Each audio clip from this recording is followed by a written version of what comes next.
قسم په خدای چې رب العالمین په جړه خوشحالي خلک کوئی ما ته ټینشن دی، ما ته پریشانی ده، ما ته مصیبت دی، ما ته تکلیف، هر سړی پکې مبتلا او دا مې ایمان دی چې دا هر څه خدای ختموي. دا تکلیفونه دا مصیبتونه بې د الله نه بل څوک نشي ختموي.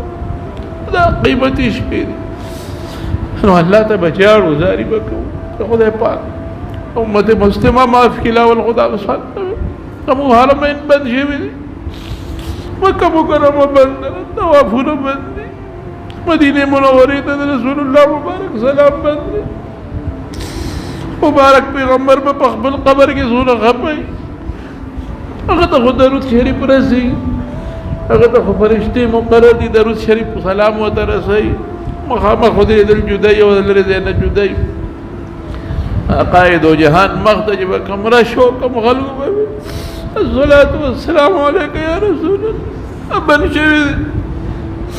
هغه خلک خدای پیغمبر سوي زما امت ماله ولې نه راځي، زما امت ماله ولې نه راځي. الله به وایي زما کور ته زما امت زما بندګان ولې نه راځي.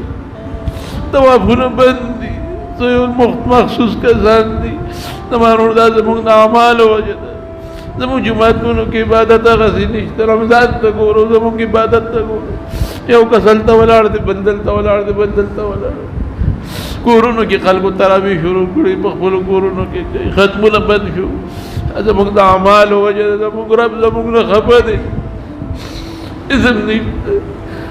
موږ نه خپل رب خفه شوي دی، موږ نه خپل رب خفه دی. رب دې زموږ نه خوشحاله شي. دعا کوي چې خدای ظالم نه نه خدای پاک ظلم کوي. خدای ټول زموږ د ګناهونو نتیجه ده، زموږ ګناه الله معاف کړي. امت مسلمه له دعا کوي چې خدای دا وایرس تا کرونا ختم کړي او زموږ حرمین الله واپس آزاد کړي. انشاءاللہ کوشش وکړئ خدای ته وجاړئ په دې شپو کې، الله ته زاري وکړئ. بچي پاسوئ، زنانه پاسوئ او لیلة القدر ډېره قیمتي شپه ده. بله صدقه فطر خبره ده، سرسایه 100 روپۍ تقریبا، پاو کم 2 کیلو اوړه یا پاو کم 2 کیلو غنم یا د هغې قیمت.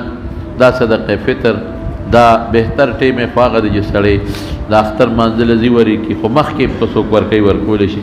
د هغې مسایل به انشاءالله ما ته خو چاوي 80 روپۍ کېږي او څوک 100 یا د احتیاطاً 100 روپۍ تقریبا جوړېږي او نور دا صدقه فطر مسائل انشاءالله بله جمعه پکې راځي، هغې کې بیان به وکړم. دعا وکړئ الہ العالمین ته زموږ نه راضي شې، زموږ معاف کړه، زموږ معاف کړه، زموږ پریشانۍ الله په خوشحالو بدل کړي. الله چې چا ته څه ټینشنونه دي، چا ته څه پریشانۍ دي، خدای ته زموږ رب تا ته بلس دي. رمضان مقدس میاشت ده، الله د جمعې مبارک ورځ ده خدای او جمعه کې مې یو وخت دی چې الله دعا قبلې الله زموږ پریشانۍ په خوشحالو بدلې کړي، زموږ د بچو پریشانۍ په خوشحالو بدلې کړي. الله مریضانو له روغ صحتونه ورکړي، الله مریضانو له روغ صحتونه ورکړي، بچي م جوړ کړي، کور اهل و عیال لم شفا ورکړي. الہ العالمین د رمضان د روزې قبول کړي. خدای د شپې د عبادت توفیق راکړي، الله ته د شپې د عبادت توفیق راکړي. خدای موږ لیلة القدر شپې عبادت نصیب کړي، الله ته نصیب کړي، زموږ الله ته زموږ نصیب کړي. الله که زموږ نه څه بیا د بې شوي په دې رمضان میاشت کې راته معاف کړي. الله راته معاف کړي. الله ټول امت مسلمه چې دې پسې ګناه نیولي ده معاف یې کړي. الله ستا بندګان دي، خدای ستا بندګان دي، ته معاف کړي. ستا بندگان دي، ته په خپلو بندگانو مهربانه الله ته معاف کړي. خدای چې کوم مسافر وروڼه دي اکثر زموږ دا بیان اوري بهر ملکونو کې غریبانان د دې وایرس له وجې په کوټو کې بند پراته دي، د هغې د مزدورۍ درک نه لګي. الله ته د هغې مل شي، الله حفاظت یې نصیب کړي. څومره مسافر د خپل وطن نه بعد په نورو وطنونو کې حفاظت یې نصیب کړي، برکتونه یې نصیب کړي، پریشانونه یې وساتي. چا بچي نه خدای نارینه اولاد ورکړي، خدای که د چا رښتینی صالح دیندار رشتې ورکړي. که مردگان وفات شوي مغفرت یې نصیب کړي، حاضره جمع چې څومره راغلي مغفرت یې نصیب کړي.